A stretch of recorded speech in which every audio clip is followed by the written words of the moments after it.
Bem, uma boa tarde a todos. Boa tarde. Hoje, dia 7 de junho de 2022, graças a Deus aqui, novamente reunido. Para fazer a nossa página de abertura do dia de hoje, convido agora a nossa irmã Patrícia. Paz, por favor. Boa tarde. Boa tarde. Hoje a mensagem de Sheila nos diz assim: no clima da prece. Vamos lá, o que tem para hoje? Acalme o seu coração. Dificuldades são ensinamentos importantes. Se você caiu, apoie-se no trabalho edificante para erguer-se. Se a doença o visita, encare sem revolta, sem desânimo, recorrendo aos recursos necessários para a volta ao equilíbrio. No mundo, a noção de saúde ainda se limita à visão parcial do corpo físico. Há, porém, doentes saudáveis do ponto de vista espiritual. Assim como existem pessoas em plena posse de energias físicas, entretanto doentes do espírito. Lembre-se de que a vida gera mais vida. Lutas, dores, decepções e tristeza formam um quadro abençoado de experiência que nos ensinam a preservar sempre. Em qualquer situação, prossiga trabalhando no bem. Rejeite os pensamentos negativos no clima da prece e você sentirá a presença do mais alto amparando. No final, tudo passará e você se descobrirá feliz e capaz de muitas realizações. Que assim seja. Graças a Deus. Obrigado, Patrícia. Patrícia, vamos convidar agora a nossa irmã Tia Cândida para que faça a nossa prece de abertura dos trabalhos do dia de hoje. Tia Cândida, por gentileza. Graças a Deus. Obrigada, Pai. Obrigada, Miguel, por mais uma tarde abrir as portas da tua casa para esse nosso encontro. Obrigada a todos vocês, amigos espirituais. Pedimos que vocês continuem nos envolvendo essa comunidade, envolvendo a todas as pessoas que ainda estão doentes, dessa gripe que está derrubando tantas pessoas.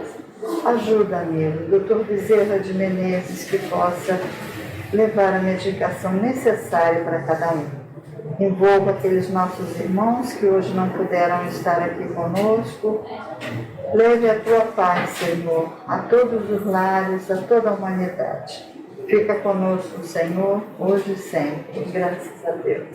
Graças a Deus. Obrigado, Tia Cândida. E o nosso cantinho da saudade de hoje vai para os nossos irmãos Rosângela, Elias e Alexandre.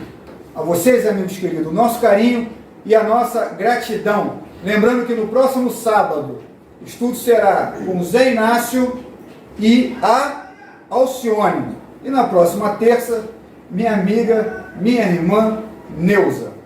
Hoje o estudo seria com a Mariene, mas ela teve um pequeno problema, então nós vamos tentar passar isso aí um pouquinho para vocês, tá? Então agora conosco, nosso amigo, nosso irmão Luiz Júnior.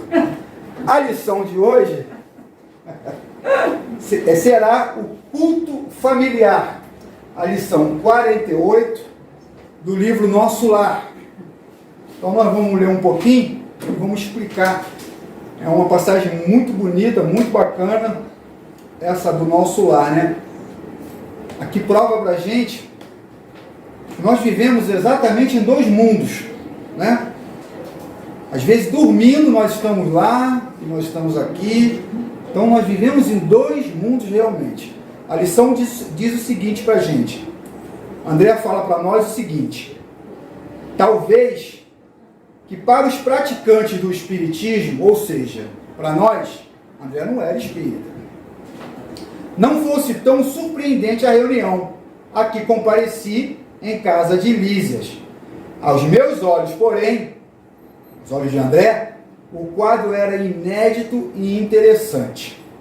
Na espaçosa sala de estar, reunia-se pequena assembleia de pouco mais de 30 pessoas. Isso no nosso lar, tá, gente? Todos desencarnados. A disposição dos móveis era mais simples. Enfileiravam-se poltronas confortáveis. 12-12, diante do estrado, onde o ministro Clarencio assumira a posição de diretor, cercando-se da senhora Laura e dos filhos. À distância de 4 metros, aproximadamente, havia um grande globo cristalino de altura de 2 metros presumidos, envolvido na parte inferior, em longa série de fios que se ligavam a um pequeno aparelho, idêntico aos nossos alto-falantes. Numerosas indagações me bailavam ao cérebro. O André sempre foi muito curioso, então ele vendo aquele cenário novo para ele ficou como, nossa, com aquela vontade, né, tia? De perguntar, de saber, enfim, de conhecer. Achando-se meio ao lado, Nicolas, antigo servidor do Ministério do Auxílio e íntimo da família de Lísias, ousei perguntar alguma coisa. Sabia. O companheiro não se fez de rogado e esclareceu. Estamos prontos, contudo, aguardamos a ordem da comunicação. Nosso irmão Ricardo está na fase da infância. Ricardo, pai de Lísia, já havia reencarnado. Ricardo está na fase da infância terrestre e não lhe será difícil desprender-se dos elos físicos, mais fortes por alguns instantes. Mas virá ele até aqui? Perguntou o André. Como não? Revidou o interlocutor. Nem todos os encarnados ficam somente na Terra, como os pombos correio vivem, por vezes longo tempo de serviço entre 2 regiões. Espíritos há que vivem por lá, entre 2 mundos. Indicando o aparelho à nossa frente, informou: ali está a câmara que Nulo apresentará. Por que o globo cristalino? Outra pergunta do André, ele não é fácil. Perguntei curioso. Não poderia manifestar sem ele? André quis saber por que não poderia ter aquela manifestação sem aquele globo. E logo veio a resposta. É preciso lembrar, disse Nicolas, atenciosamente, que a nossa emotividade, olha só, hein, emite forças suscetíveis de perturbar. Aquela pequena câmara cristalina, vamos supor que tivesse uma câmara aqui, isso aqui, fosse a câmara cristalina. Para que serve aquela câmara lá? Para limpar, para filtrar os pensamentos daqueles presentes lá. Na verdade, hoje a gente está aqui, de repente um celular, que já incomoda a gente, um pensamento, e lá não poderia ter isso para a chegada daquele irmão Ricardo. Por isso que tinha que ter essa situação para praticamente bloquear aqueles pensamentos que não fossem favoráveis àquelas situações. E olha que a gente está falando da turminha que já estava no nosso lado. Nesse instante, foi Lísia chamada ao fone por funcionários da comunicação. Era chegado o momento. Poderia começar o trabalho culminante da reunião. André verificou no relógio de parede que estavam com 40 minutos depois da meia-noite. Notando meu olhar interrogativo, disse Nicolas em voz baixa: somente agora há bastante paz no recente lar de Ricardo lá na Terra. Ou seja, era 00:40, a turminha já havia adormecido. Para fazer esse tipo de coisa, ele tem que estar em sono profundo, a casa em silêncio, os pensamentos tudo tranquilo para ter isso. Não adianta fazer isso 10 horas da noite, 6 horas da tarde, que o alvoroço, os nossos pensamentos não deixaria isso acontecer. Naturalmente, a casa descansa, os pais dormem, em ele, em nova fase, não permanece inteiramente junto ao berço. Ricardo estava novinho, né? Não lhe foi possível continuar. O ministro Clarencio, levantando-se, pediu a palavra e pediu para que todos permanecessem no mesmo pensamento e verdadeira fusão de sentimento. Fez grande silêncio. Olha o silêncio aí, novamente, como o silêncio é importante, né? Zé sempre fala aqui da importância do silêncio numa sala de cirurgia, no hospital, e não é diferente aqui no nosso cantinho, que também é um hospital, que também são feitas cirurgias de todos os tipos. Então, é importantíssimo que a gente obedeça aquela plaquinha ali de silêncio. Eu não estou nem dizendo em pensamentos, hein, que nossos pensamentos voam ainda, mas que pelo menos o silêncio a gente permaneça. Em seguida, Lísia se fez ouvir na citada harmoniosa, enchendo o ambiente de profundas vibrações. E é interessante também essa parte, como é que mostra para a gente que qualquer situação que aconteça tem que haver toda uma preparação. Não é a gente chegar aqui no cantinho, começar uma palestra, começar o trabalho lá de trás, não. Para isso tem as músicas, para isso tem o silêncio, para isso a gente precisa se harmonizar, para isso a gente precisa se conectar com o mais alto. E isso não será possível se eu abrir um guarda-chuva aqui de pensamentos lá de fora, de coisas que eu preciso fazer, de problemas. Eu sei que isso é dificílimo ainda para a gente, mas é importante que a gente feche esse guarda-chuva e deixe fluir sobre nós as bênçãos que a gente recebe quando a gente adentra uma casa espírita. Logo após, Clarencio tomou novamente a palavra. Irmão, disse, enviemos agora a Ricardo a nossa mensagem de amor. Olha o que ele fala, enviemos agora a Ricardo. Ou seja, Ricardo está lá na Terra, está aqui na Terra, precisa de ajuda, precisa de vibrações para que ele chegue até lá novamente. Olha como é que é todo feito um trabalho importante. Quando a gente fala que o horário não é nosso, não é realmente. Você vê que eles têm tudo planejado, passaram-se 40 minutos, eles também têm o horário deles. Então nós não devemos nos dar o direito de, por exemplo, ultrapassar uma palestra. Se a palestra tem 25 minutos, ela tem que ser 25 minutos, porque assim foi combinado. E assim a espiritualidade trabalha. Hoje a palestra no cantinho é 20 minutos, daqui a 15 começa lá atrás. Então nós temos que ter essa responsabilidade de tempo. O tempo não é nosso, o tempo não nos pertence. Observei então com surpresa que as filhas e a neta da senhora Laura, acompanhadas de Lísias, abandonavam o estrado, tomando posição junto dos instrumentos musicais. Judite e Holanda e Lísias se encarregaram respectivamente do piano, da harpa, ao lado de Teresa e Heloísa, que integravam um gracioso coro familiar. Olha aí, hein? Tudo isso para ajudar Ricardo a comparecer novamente entre eles.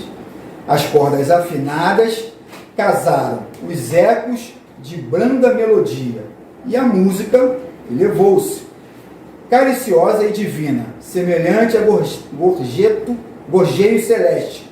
Sentia-me arrebatado às esferas sublimes do pensamento, quando vozes argentinas embalaram o interior. Lísias e as irmãs cantavam maravilhosa canção composta por eles mesmos. André nos fala, muito difícil frasear humanamente as estrofes significativas, cheias de espiritualidade e beleza, mas tentarei fazê-lo para demonstrar a riqueza das afeições nos planos da vida que se estende para além da morte. Aí a turminha do Ricardo cantava assim para ele. Pai querido, enquanto a noite traz a bênção do repouso, receba, Pai carinhoso, nosso afeto e devoção. Enquanto as estrelas cantam, na luz que as esplandece, vem unir a nossa prece à voz do teu coração.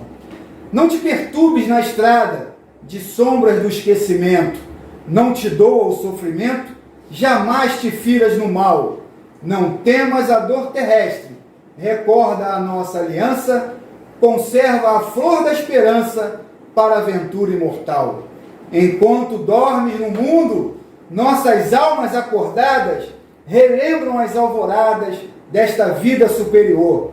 Aguarda o porvir risonho, espera por nós que um dia volveremos à alegria do jardim do teu amor. Venha a nós, Pai generoso, volta a paz do nosso ninho, torna as luzes do caminho, ainda que seja a sonhar. Esquece um minuto a terra e vem sorver da água pura, de consolo e de ternura das fontes de nosso lar. Nossa casa não te ouvida, o sacrifício, a bondade, a sublime caridade de tuas lições no bem. Atravessa a sombra espessa, vence, Pai, a carne estranha, sobe ao cume da montanha, vem conosco orar também. As derradeiras notas de bela composição, notei que o globo se cobria interiormente de substância leitosa acinzentada, apresentando logo em seguida a figura simpática de um homem na idade madura. Era quem? Era Ricardo. Impossível descrever a sagrada emoção da família. Não dá para descrever, mas dá para a gente tentar imaginar um pouquinho, né? Dirigindo-lhe amorosas saudações, o recém-chegado, após falar particularmente à companheira e aos filhos, fixou o olhar amigo em nós outros, pedindo fosse repetida a suave canção filial, que ouviu banhada em lágrimas.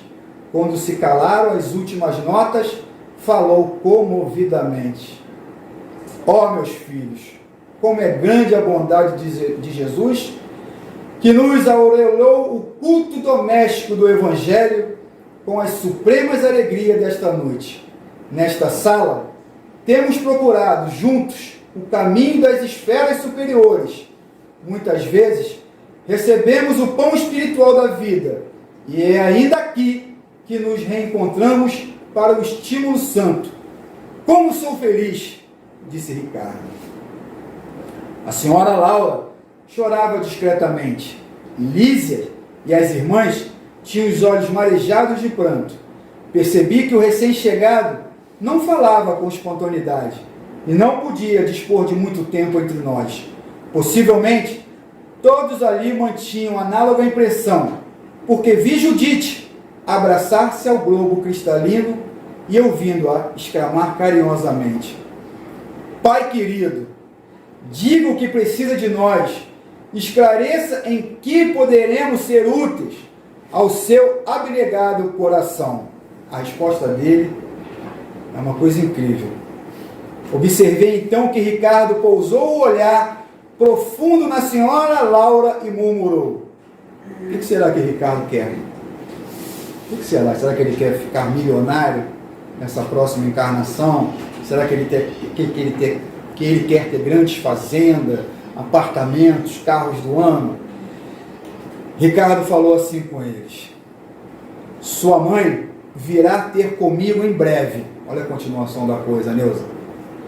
Filhinha, mais tarde virão vocês igualmente. Que mais eu poderia desejar para ser feliz, se não rogar ao Mestre que nos abençoe para sempre? Ele não quer mais nada. Imagina o que foi a família aqui e vai continuar sendo. E vai continuar sendo. Muito bonito. Todos chorávamos enternecidos. Isso aqui é contado por André. Tomado pela emoção. Não estou lá, mas estou emocionado, estou arrepiado. Estou aqui, imagina. Quando o globo começou a apresentar de novo os mesmos tons acinzentados, ouvi Ricardo exclamando, quase a despedida: ah, filhos meus, alguma coisa tenho a pedir do fundo da minha alma. Rogue ao Senhor para que eu nunca disponha de facilidade na terra. Olha, rapaz. E a gente cansado do trabalho, a gente cansado de fazer as coisas, ele está rogando ao Senhor que ele não tenha facilidade. Ou seja, que seja dura a vida dele, que ele tenha trabalho aqui na terra. Porque ele já tem a visão de o que isso significa. A fim de que a luz da gratidão e do entendimento permaneça viva em meu espírito. Olha aí, a gratidão e o entendimento. Precisamos ser gratos. Cansamos de repetir isso aqui. Zé repete isso toda hora. Para que as assistidas orem de joelho pelas pessoas que ajudam no cantinho. Pelas pessoas que contribuem para que esse trabalho continue. Isso chama-se gratidão. E é o que ele pede aqui. E entendimento, que é isso que a gente vem fazendo ao longo desses anos, aos pouquinhos, estudando, trocando ideias, ninguém maior do que ninguém, todos no mesmo barco, aprendendo da mesma forma, trabalhadores, assistida, presidente. Então é o que ele pede, gratidão e entendimento. Que isso permaneça vivo em meu espírito, é o que ele pediu. Aquele pedido inesperado me sensibilizou, surpreendeu ao mesmo tempo. Ricardo endereçou a todos saudações carinhosas e a cortina de substância cinzenta cobriu toda a cama. O ministro Clarence orou com sentimento e a sessão foi encerrada. deixando-nos imersos em alegria indescritível, dirigi-me ao estrado para abraçar a senhora Laura, exprimindo-lhe de viva voz minha profunda impressão e reconhecimento, quando alguém me atalhou os passos, quase junto à dona da casa, que se ocupava a atender as numerosas felicitações dos amigos presentes. Era Clarencio, que me falou em tom amável: André, amanhã acompanharei nossa irmã Laura à esfera carnal. Se lhe é apraz, poderá vir conosco para visitar sua família. Não podia ser maior a surpresa. Profunda sensação de alegria me empolgou, mas lembrei instintivamente do serviço das câmaras. Adivinhando-me, porém, o pensamento, o generoso ministro voltou a dizer: você tem regular quantidade de horas de trabalho extraordinário a seu favor. Não será difícil a Genésio conceder-lhe uma semana de ausência depois do primeiro ano da cooperação ativa. Possuindo de júbilo intenso, agradeci, chorando e rindo ao mesmo tempo, e enfim rever minha esposa e filhos. Grande capítulo, né? Podemos tirar bastante ensinamento desse capítulo, que derruba todas as situações de nós não estamos aqui para ser melhor que o outro, nós estamos aqui para ser melhor do que nós mesmos. A nossa competição, ela é conosco. Ricardo, quando pede aquilo ali, para que ele não tenha vida fácil na terra, para que ele não tenha descanso na terra, é uma lição na gente, é um tapa na gente, quando a gente às vezes fala assim: estou um pouco cansado, né? Às vezes a gente fala: estou um pouco cansado, vamos em frente, vamos à luta. Depois de estudar uma lição dessa, nós não podemos. A oração do irmão, o que ele pede para os filhos orarem para ele, é que ele não tenha vida fácil nessa encarnação, que ele já está lá com 3 aninhos dele, para que ele continue, para que ele persevere. E o interessante desse culto, vamos chamar de culto no lar, é que isso acontece dos dois lados. Os desencarnados fazem de lá e nós fazemos por aqui. E a sintonia é essa. Ele, pelo que ele disse, os filhos dele continuarão com eles. São encarnações de afinidade. Ali não tem, pelo que se dá a entender, não tem espíritos para se acertarem ainda. Eles são espíritos afins. Ele, a companheira dele, que já está próximo aí, ele tem 3 aninhos, daqui a mais 2 aninhos ela vai.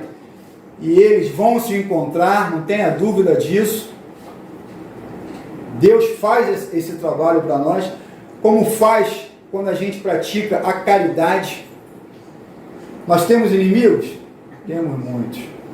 Através da nossa caridade, a gente pode acertar em cheio um amor de um desses nossos inimigos.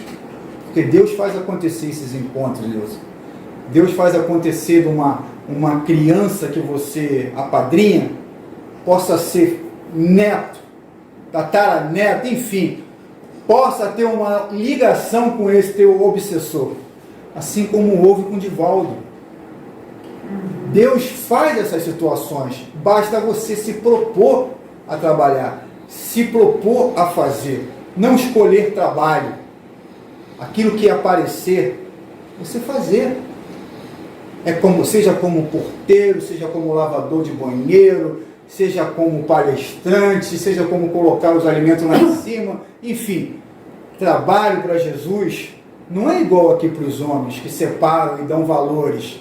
Para Jesus todos têm o mesmo peso, se feito com amor, se feito com responsabilidade, se feito com carinho, todos vão ter o mesmo peso. Então é nisso que nós devemos nos conscientizar.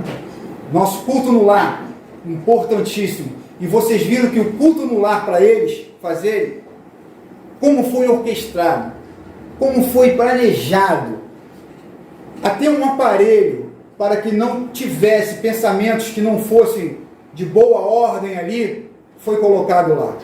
Então nós aqui, ao fazermos o nosso culto no lar, de 5 minutos, de 3 minutos, de 10, de 15, eu tenho um culto no lar para mim como se fosse um remédio. Como se fosse um remédio. Tem época que eu estou mais doente. Se eu estou mais doente, eu preciso de mais remédio.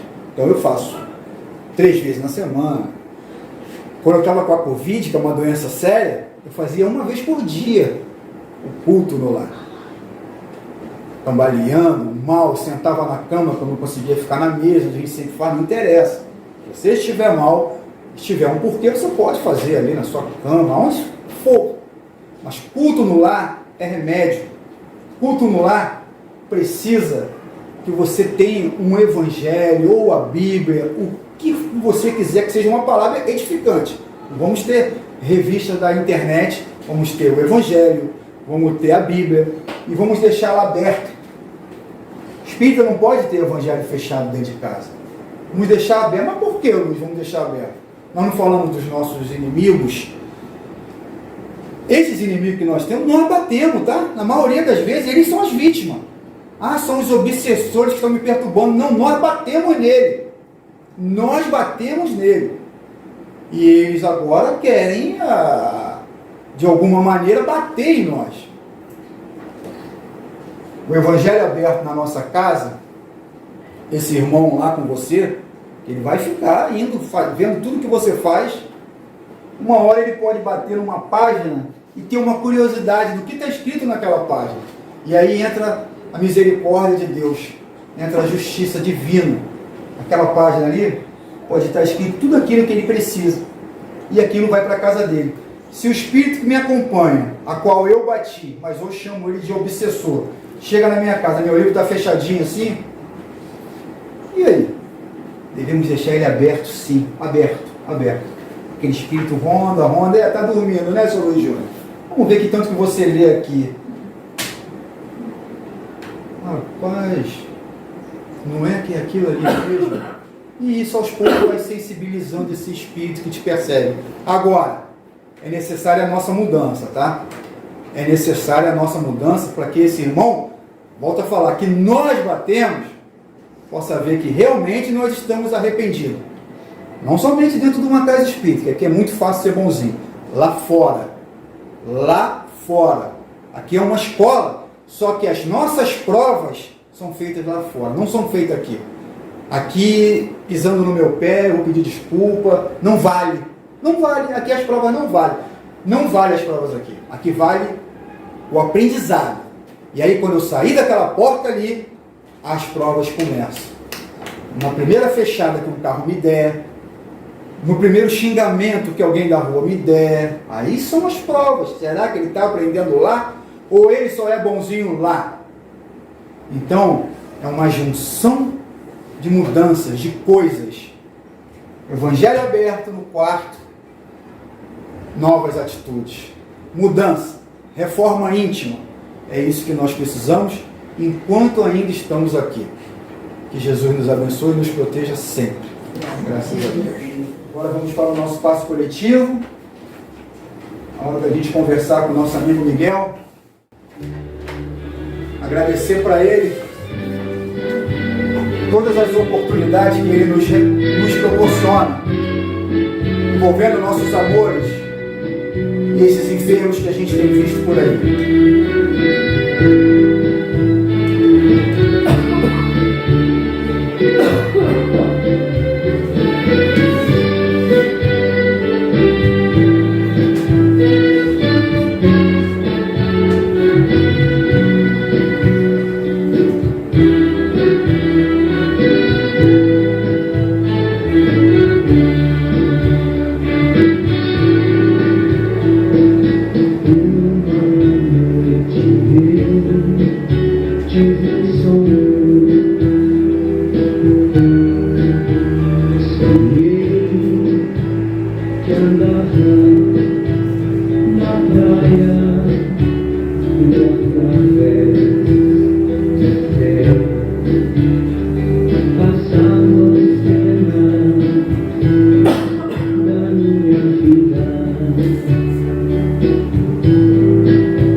Passava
tua prova do teu sofrimento, quando na areia viste só um par de pegada, foi aí que eu te carreguei. Quando na areia viste só um par de pegada, foi aí que eu te carreguei.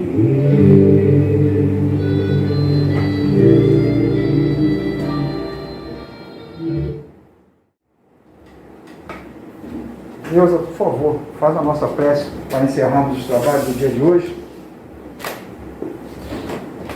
Senhor, Pai de infinita bondade, Deus misericordioso, justo e bom, Jesus Cristo, nosso irmão e amigo de todas as horas, Maria Santíssima, nossa mãe, nos cobrindo com seu manto sagrado de luz, Miguel Arcanjo, anjo de amor e justiça, dando-nos tua proteção 24 horas por dia.